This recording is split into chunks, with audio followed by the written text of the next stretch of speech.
I think I added the video properly this time. So we should be able to see that on Instagram.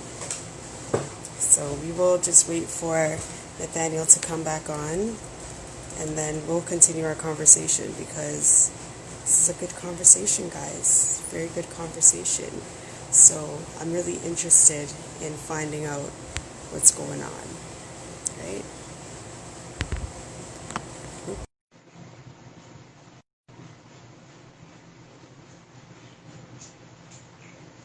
All right. Okay. All right. Hmm. Can you hear me? Okay. Yeah, I can hear you. Okay, good. Yeah, so I want to learn more about like what this looks like because there's not a lot of black men in our community who are out here talking so freely and so confidently about emotions, about things that they're dealing with, and then having the comfort to just you know be so open and honest. Like, Mm. how are you able to talk so openly and honestly about everything? Um, I don't know. I care more about who needs to hear it and who can gain from it than I do about how people want to talk negative about it. Like I care more about that than I care about, what the naysayers or the jokers can say. I mean, I've kind of been like that my whole life. I didn't really care about what people thought. Like as much as I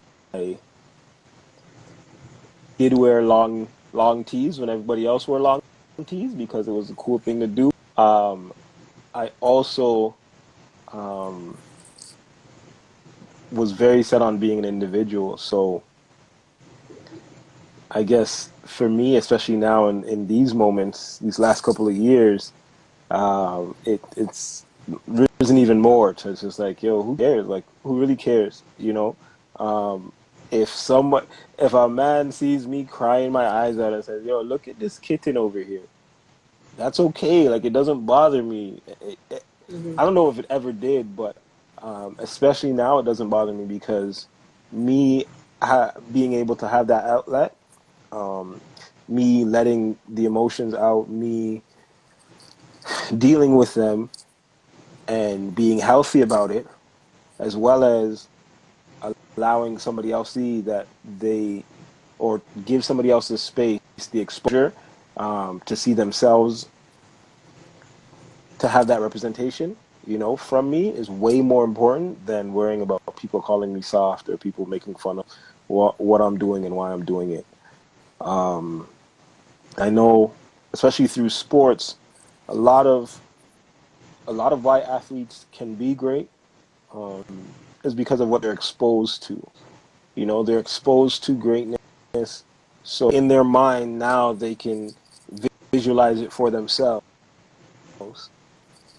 And for years when I was coaching, that's a lot of what I was bringing to youth, like letting them see others who either came from or had a lot of similar situations that they had and now made it big. I think it's the same thing for us when it comes to emotions. If you grow up not seeing your parents or uncles, your family cry, as an adult, being told, yo, don't be so soft all the time, that's kind of what you're going to do. However, if you have some exposure to things, and now they're ridiculous for you to do those things, right? It's like, oh, wait, but he did it and he wasn't worried about looking soft. You know what I mean? He did it and he wasn't worried about what people said, and he seems to be free. He seems to be um, enjoying himself, enjoying life through the hardest of hardest times. How do I get like that? You know. Um, so I think that's why I do it. How I'm able to, it just is. I don't know. I don't know I don't know. Like I So, wasn't like heavily being okay, exposed to so it obviously, coming up. mhm, I've only sad cried twice, maybe three times. Um, coming up, like a lot more as an adult, but coming up, I didn't only three times I have that memory of. okay. So, like, as like you're Sorry, out is there a here, lag? you're doing, yeah, there is a little bit of a lag, but that's okay. Are you still there? It's frozen. Are you still there? No, you're good. Um, so yeah, like, I mean, as a black male, I'm hoping you're not gonna freeze on me. Are you frozen? I think he's frozen. Hold on, let's see. Ah, okay, so he'll probably jump out and then come back in so that we could continue to have this conversation.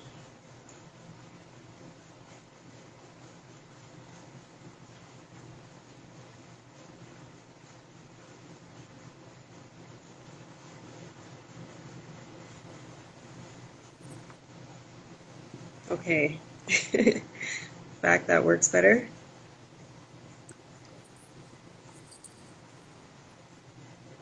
Yeah, where the timeline is good. Yep. It looks still like you are freezing. Uh, let's see what happens. Maybe it might just work itself out. Let's give it 2 seconds. All right. Okay. Okay, good. Instagram is just so facey, eh? My gosh. Just says we're about to get deep in the conversation. Instagram. Like, why? Okay, he'll probably just pop out and pop back in again.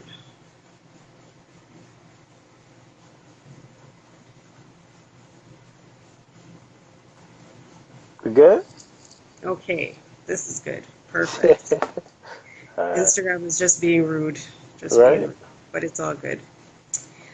Yeah, so okay, so I just want to know more about this because you're out here, you're a black male in the community. What are you seeing amongst our not only our youth, but the young adults and even I don't know how old you are, but amongst your age group, your people, our people, like what are you seeing in the males? Because I don't see a lot of males personally being comfortable with talking.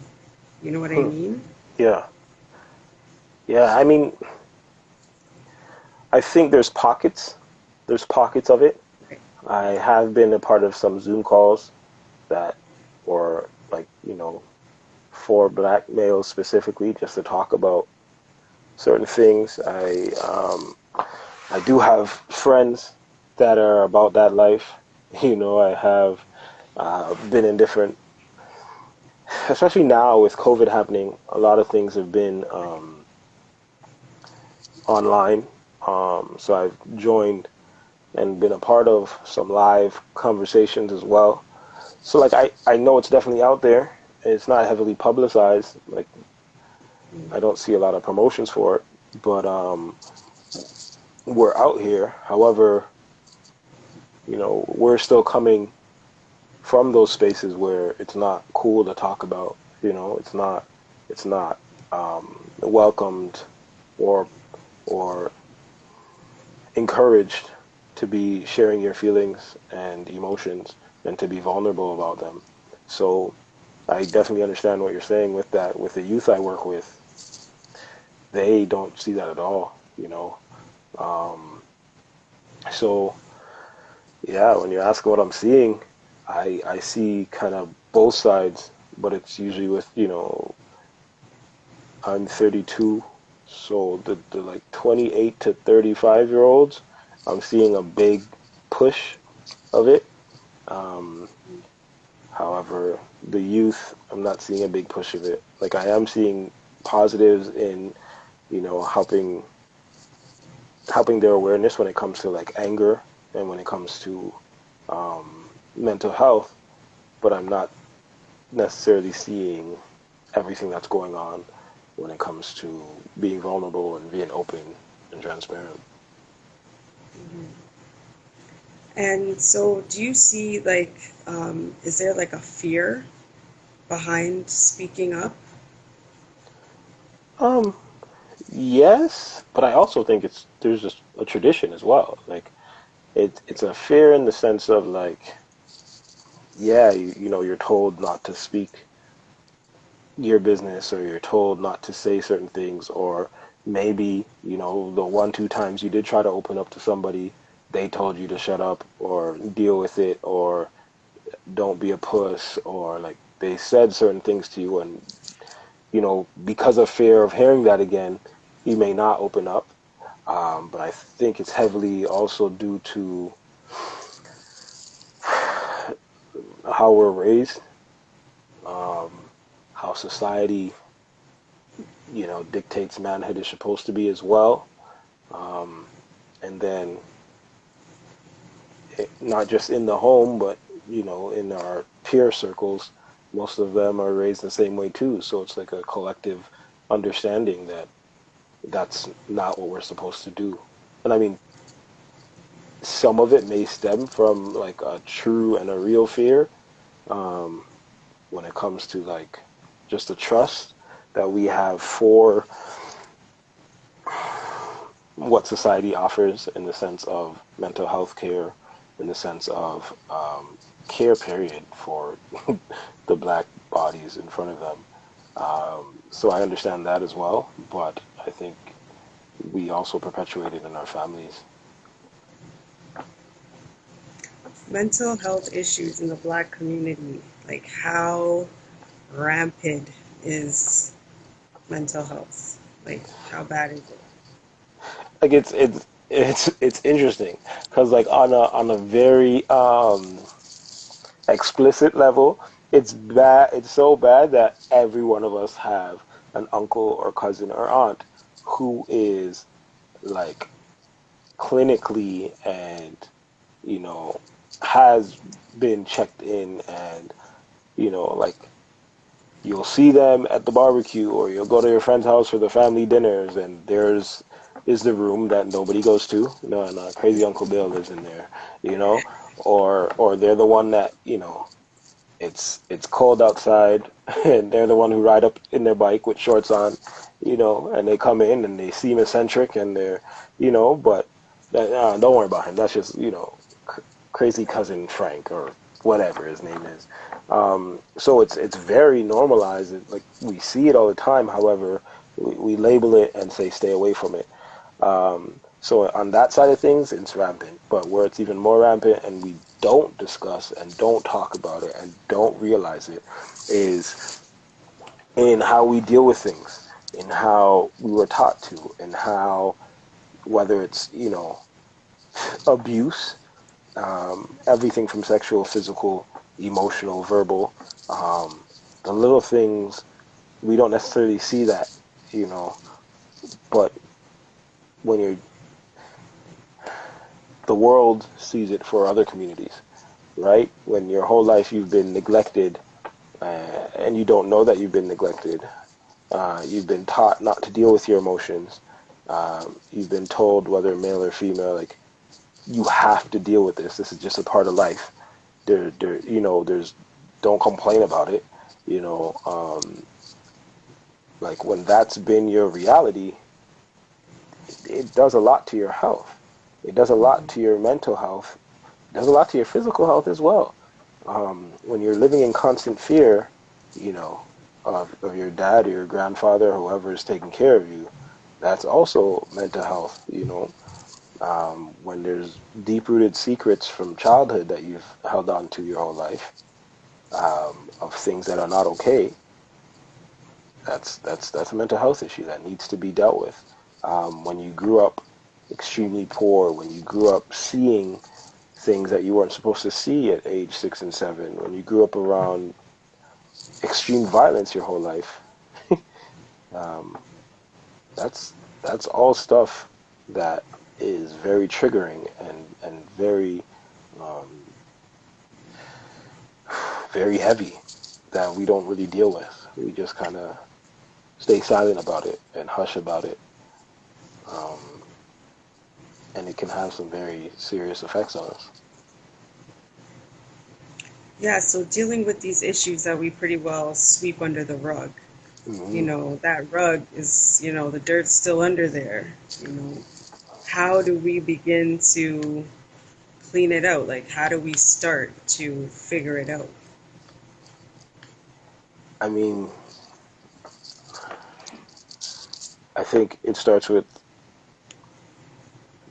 like, I want to say that it starts with the transparency of it, but I still think work can be done without um, fully addressing it. But that work is only introductory work. Like, you know what I mean? It's like, okay, we're gonna have a group that deals with everybody who's been um, told that they should be seen and not heard their whole life. So now they don't think their voice matters. Plus everybody who's been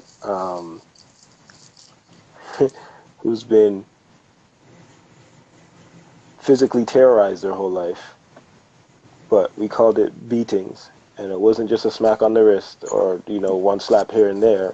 It was actually like skin peeling, bruises for weeks.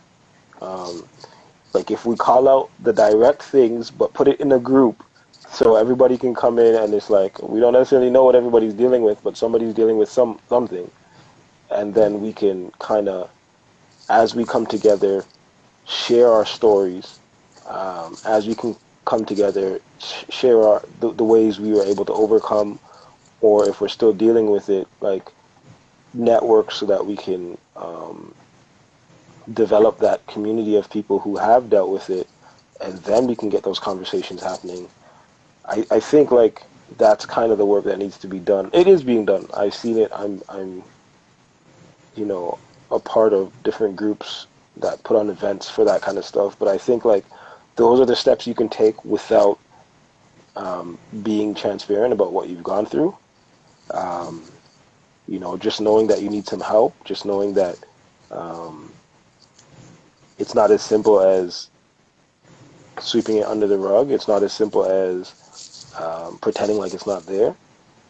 If you have the understanding that something's wrong, and then you kind of get to where you can, that allows you to express that, or at least allows you to see how others express it.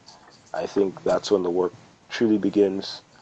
Um, as difficult as it seems, and as monumentous as it seems, I think that kind of work really helps and really pushes others now to see, okay, I heard 3 stories today about people dealing with stuff that I've dealt with my whole life. I'm not alone in this. These people seem to be either still working through it, or they've overcome it and are working through other stuff. But it shows me that, one, I'm not crazy for thinking that this was an issue and this was wrong just because my whole family has gone through it and says that I should shut up about it. Two, there's ways to unload all this weight, and try to now bring others to unload as well, and just feel better and breathe easier and feel lighter and be healthy, really. Yeah, definitely. That's definitely important.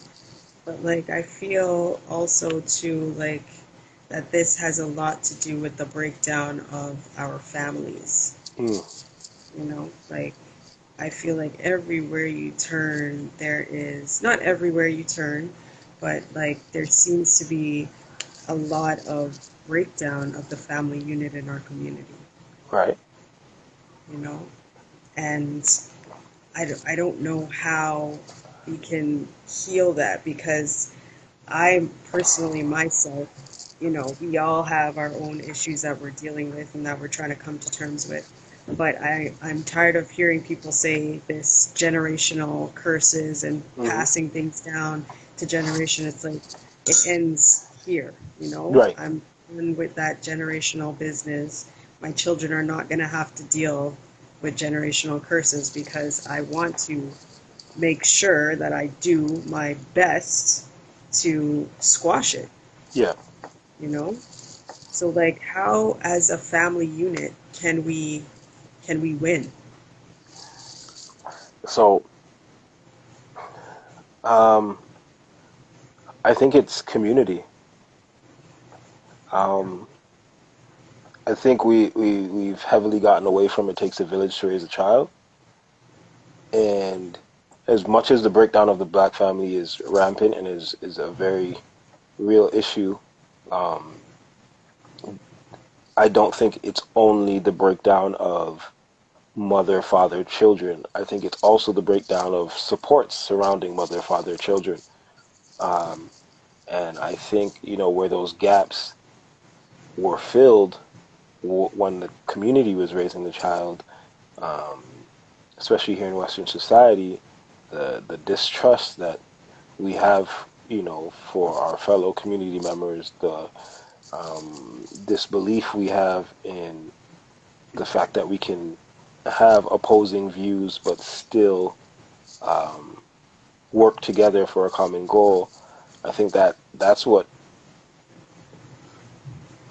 deepens the tear of our family being broken down.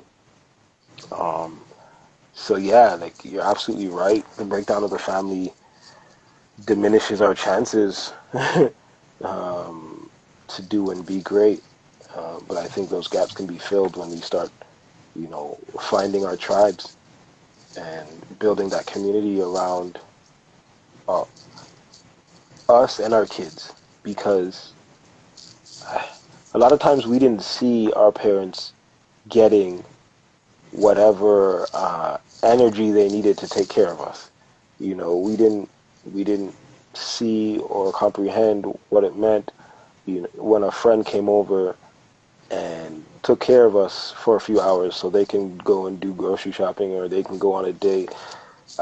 We never really understood, you know, what it meant to have older cousins around or older friends and family around that your parents trusted around you and what we learned from them, you know. I was blessed. One, we have a big family, but two, uh, I used to go to church a lot. We were heavy in the church, and like there was enough influence around there that I could, if I was dealing with something, I had somebody to go to about it, you know. So I think if we can get back to um, understanding the importance of helping and doing our part in the community, in the village, we can do so much better for our young ones coming up, and um, hopefully, like you said, break that cycle. Because of course, there are generational curses and stuff that are on us that if we don't address, they're just going to be there, you know. But there's also the other stuff that's put on us by society that we also have to address so that we can build our community, and that of course includes, the finance, the togetherness of it, but it also includes like the health of it. um, so yeah, I think it's that we build our village and our community, and it allows for us to now fill some of the gaps that need filling. Okay, yes, I hear what you're saying 100%, and I like that. I agree with you as well because I come from a big family as well, so I remember like having your siblings, cousins, aunts, everybody getting together is really it's really important, to help build the child up and show them which way they need to go, and then having the different avenues of different people that they can talk to, because they're not Yeah, always going to come to you as a mom or a dad or whatever. There's different people that they need to trust and be able to go to be able to talk to them. So what are some of the key things that keep you motivated? Like you have a strong head on your shoulders, and Grizzly.to says, "Big up yourself, Nate." Yeah, you Don't have to know, big up girls, yourself don't because know. you're definitely doing big things out here. So, like, how do you stay motivated? I mean, I kind of just find it wherever. Like waking up and breathing is motivation. Don't get me wrong. Like, of course, there's times where I'm like, "Yo, bro, have you really done anything?" Like, people are telling you you're doing great. But have you really done anything? Do you really feel like you've done anything? And sometimes I need to be reminded of the path I've set for myself and the things I've overcome. You know, between last year's this time and now this time, right? But most times it's just like I try to be, I try to center myself every day, wake up, take a few breaths, like feel every muscle and bone in my body as much as I can and just be grateful. Grateful that I have a new day, grateful that I'm still breathing, but also I understand the responsibility that comes with that. At least for me, that's how I see it. I see if you have breath, Nate, you have a responsibility to live. And living includes loving on people. It includes leaving the legacy of joy and peace and love that you want to leave. So, what are you doing today to make that happen? And, there's some days where like I need to sit my behind down and relax and deep breathe and just chill all day because I've been going and burning, almost reaching burnout. And it's hard to see those times sometimes because, you know, you, I'm focused. I'm trying to get stuff done. Plus, sometimes I have my hands in too many pots, if I'm honest. But um, it, it just kind of comes back to like you're so blessed to be alive and to still be carrying on the mantle from your parents, your grandparents, your ancestors, those who came before you. So what are you gonna do today to make yourself better than you were yesterday? And I think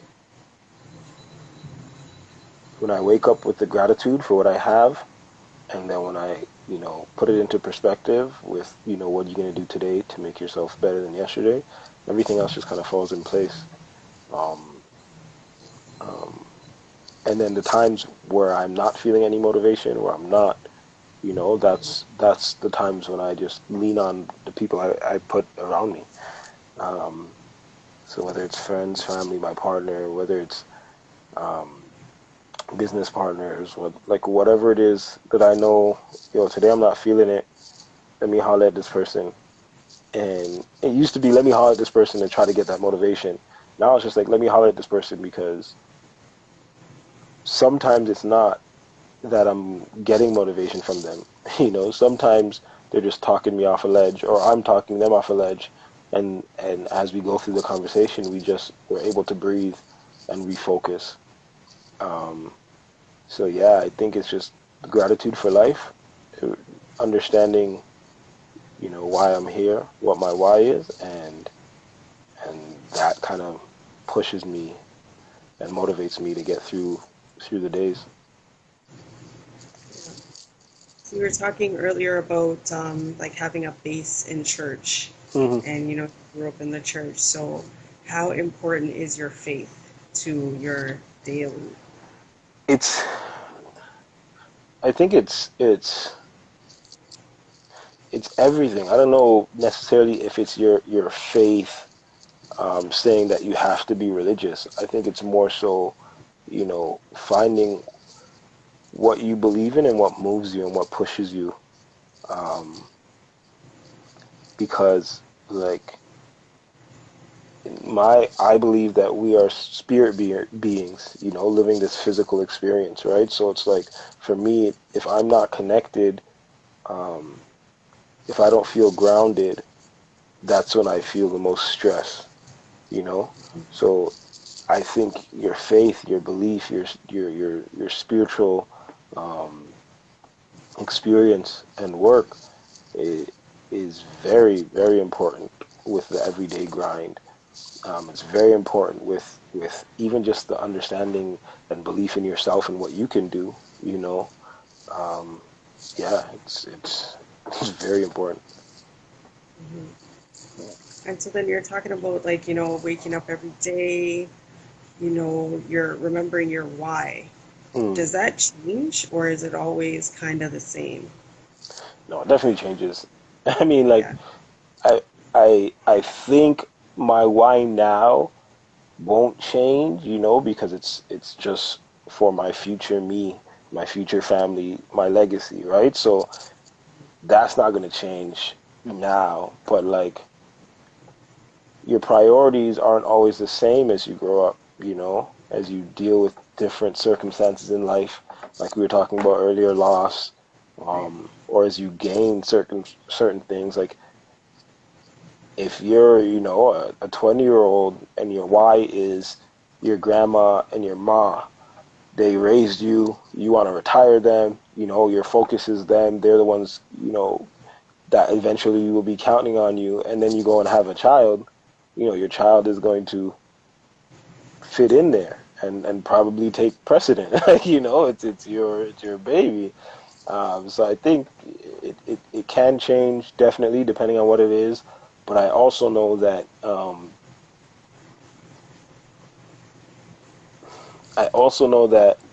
it's still important no matter what you're going through to ensure that you have that understanding of what your why is, because when everything else is weighing on you and you want to give up,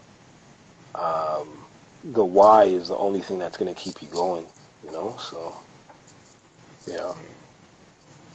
And do you like journal or anything? Like write things down?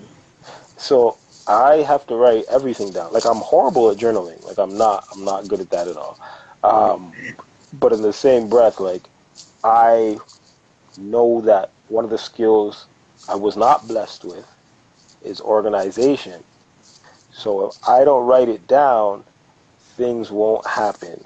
If I don't write it down, I won't be able to focus and zone in on it and give it the time it's deserved.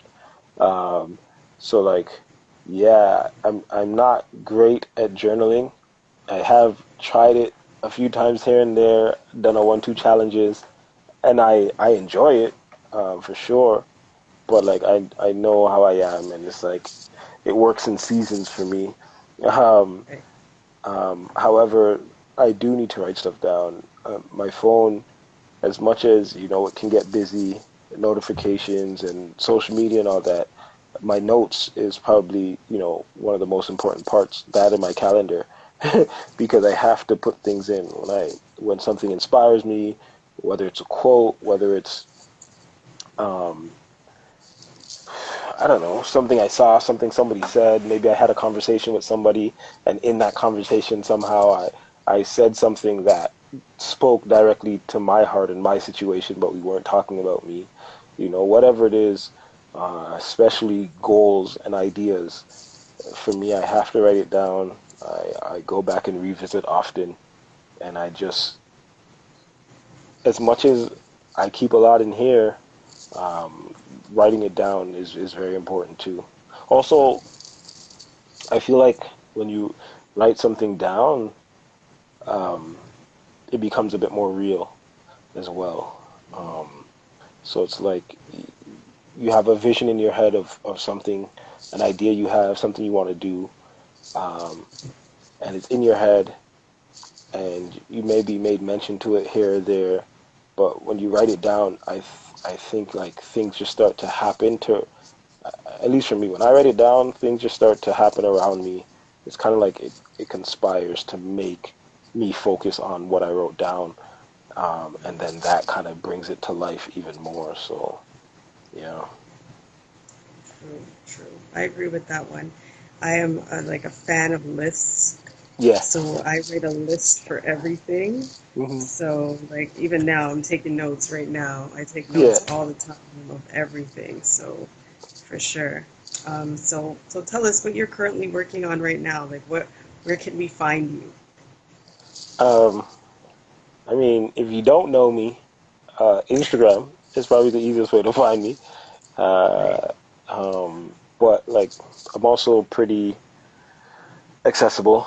I'm not no star or anything, so this Instagram is actually mine, and I respond to the messages. They might not be immediately, but I do respond to the messages. So if you do want to get in touch with me, you can hit me up on here. What I'm working on, so I work with a nonprofit organization called UMN, United, no, Urban Music Nation. So we're just kind of on the ground phase, and what we want to do with that is connect Canadian urban music. So try to get it to the next level where we're actually connected. Toronto, Montreal, Vancouver, all the cities.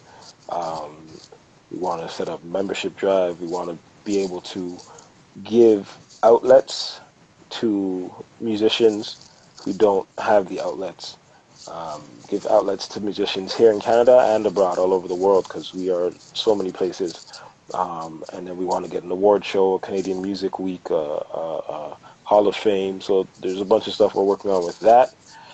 Outside of that, I met these beautiful people a while back at a marketplace.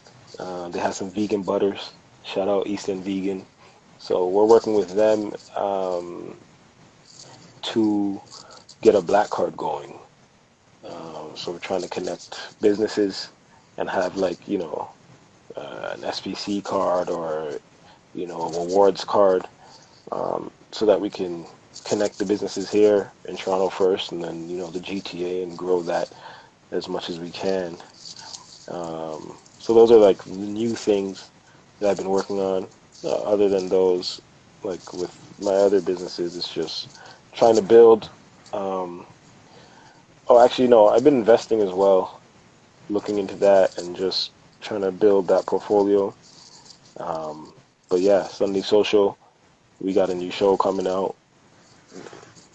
We were planning to do this from before COVID, but then COVID made it even more real because we kind of got to be distant, distancing, right? So it's called Sit With Me, and it'll kind of be like Sunday Social meets Tiny Desk Concert, and it's the same mandate to connect us, musicians, uh, artists in all forms, really, but the black community of people, and give an outlet for them, and hopefully inspire others to do and to follow their passion as well.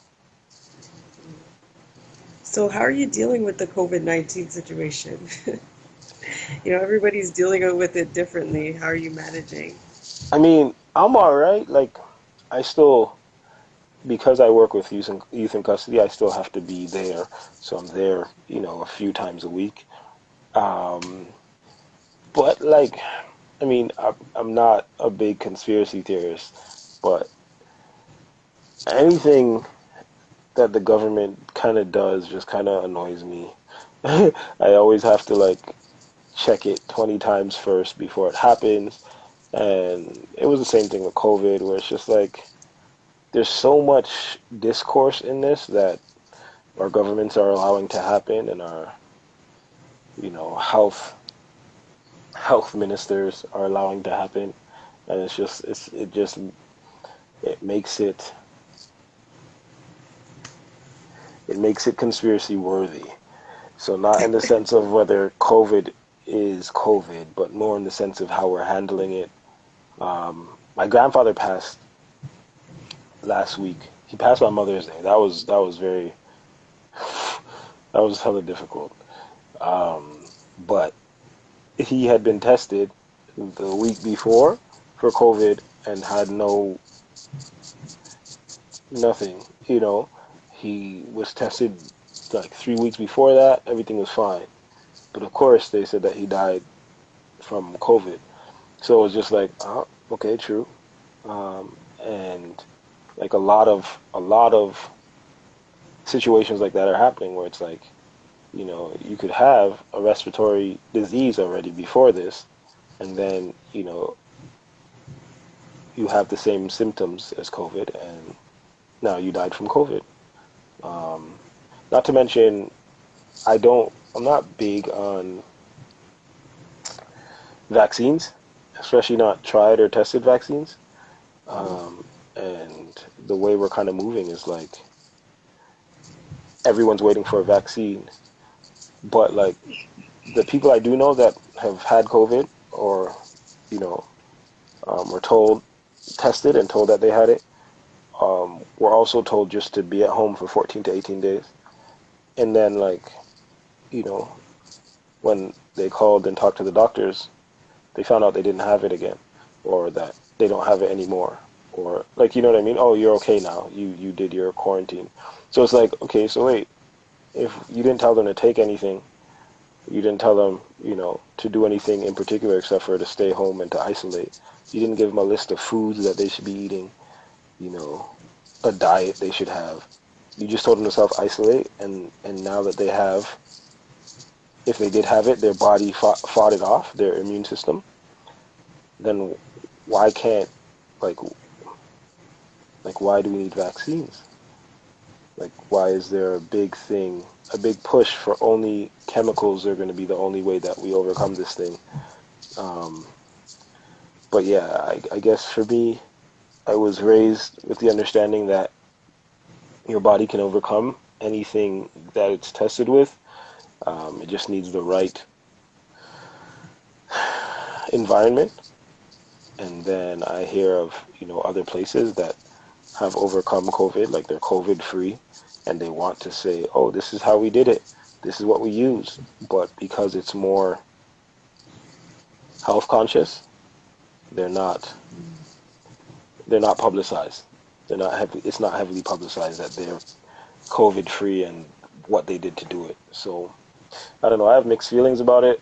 I know for me, I need to keep my spirits up and keep the spirits up of those around me because, like, if we're looking at media, all they're doing is spewing fear, and like your body actually has a chemical reaction to that fear.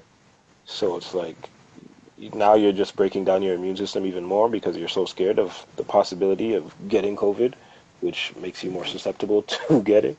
So it's like Right.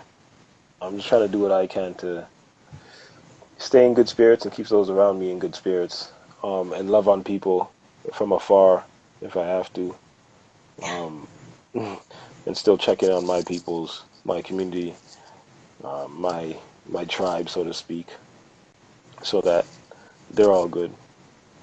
What about you? Right. How have you been dealing with that? I'm good, but my condolences, first of all, to you and your family about your Thank you. grandfather. Yeah. I mean, we're here. I'm working from home now, Mm. and then I'm trying to homeschool Oh too yes. while working from home, and then, a whole bunch. I can't complain about working from home. It's great. I really like it.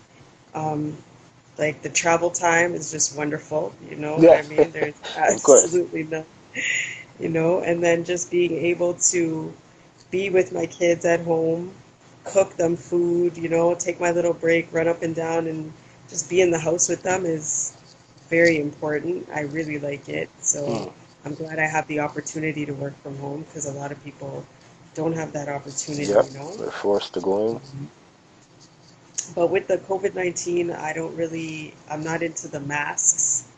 I feel like I remember, I don't know if it was grade two or grade three, we were taught about breathing in oxygen and breathing out carbon dioxide, Hmm. and how, if we breathe in too much of our carbon dioxide, that it could cause a lot of damage to our body. Hmm. So I see a lot of people out there running with the mask, working out with the mask. Like, it's scary to me, like, I feel like wearing the mask is a risk to our health. Yeah. So I'm against wearing the mask. Personally, I don't wear them.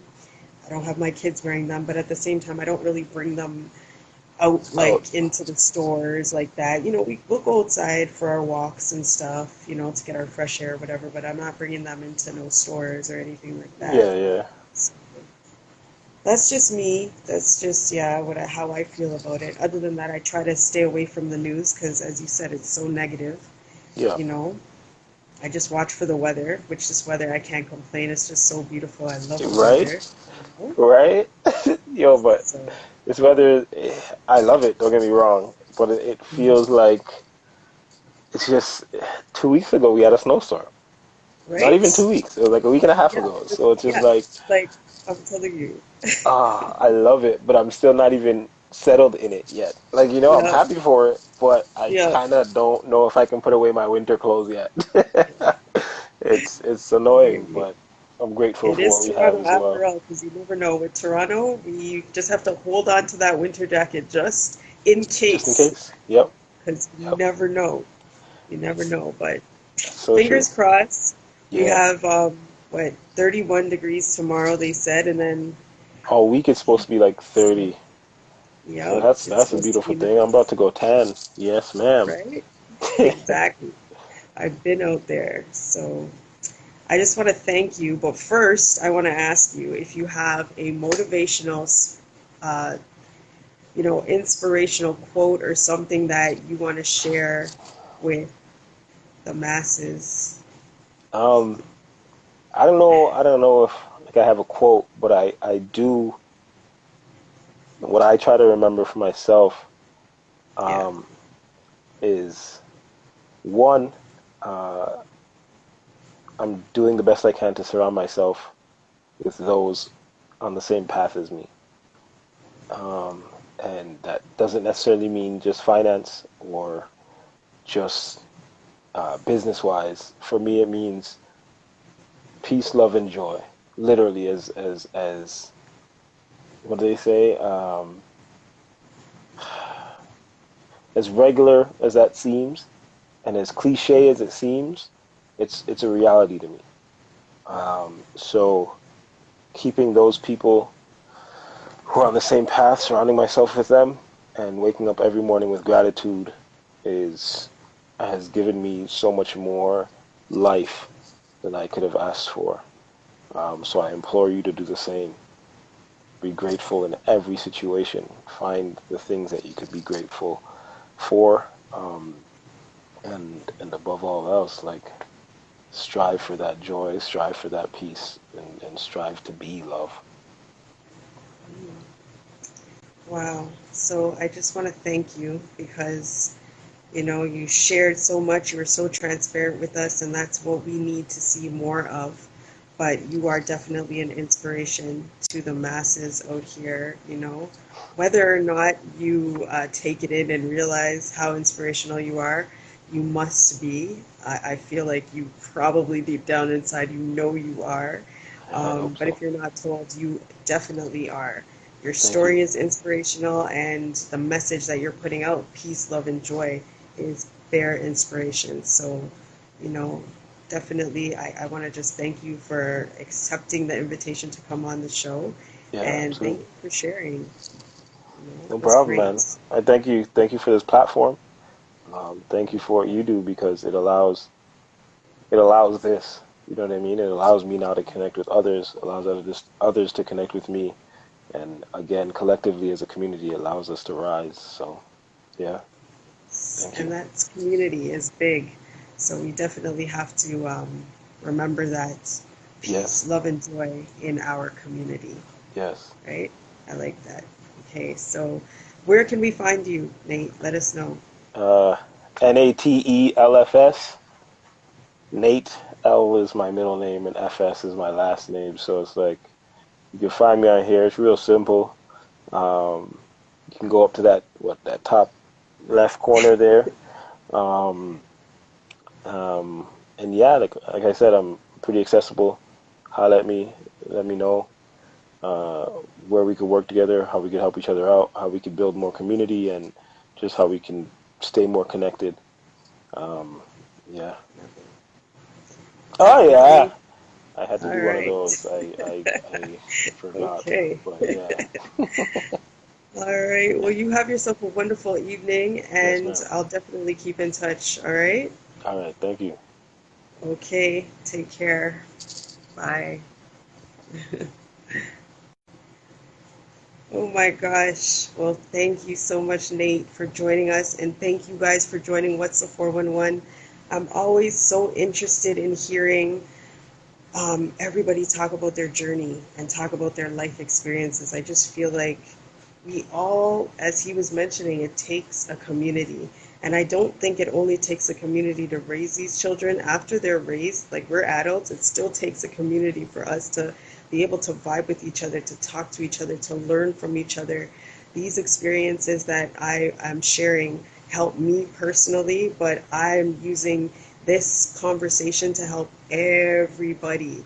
You know what I mean? So we all could connect with each other. We could all talk about our own journey and our own experiences, and then help build up, each other, and then build up a community, because it really is important for us to establish a proper community within our our black community. It's important for us to do that. So again, I want to thank you guys for joining the conversation. And of course, next week we will be right here in my living room, live again, right here. Okay, so come back again. Join us next week. Next Monday, I'm going to have somebody else coming on. Very, very cool guest. As usual, we have some wonderful individuals. I consider everybody, because we are from Toronto, I feel like Toronto is just the best city. It's not just because I was born in Toronto. I just feel like Toronto is just the baddest, one of the baddest cities, anyways. But Toronto's finest, like Toronto's finest individuals. And Nate is one of Toronto's finest individuals. He came on here today and just let us know about his experience and his journey. But we've had so many different individuals come on here and share their story and their journey, and it's all fine, fine, fine, right? Everybody is just awesome and great. I love you guys. All right, so make sure you guys keep it locked. And tomorrow's supposed to be 31. I know it's really hot outside, but you guys have to get out there and enjoy the sunshine. Allow the sun to kiss your face. Take in some of the beautiful blessings that we have outside. Just take your shoes off in the park if you go to the park. Let the blades of grass go through your toes. Like, I know I'm getting in too deep, but you got to go out there. You got to enjoy it, man, because you know what? As we just said, you never know. You might have to haul out that winter jacket again. All right? So make sure you guys enjoy it. Take care. I'll see you next week.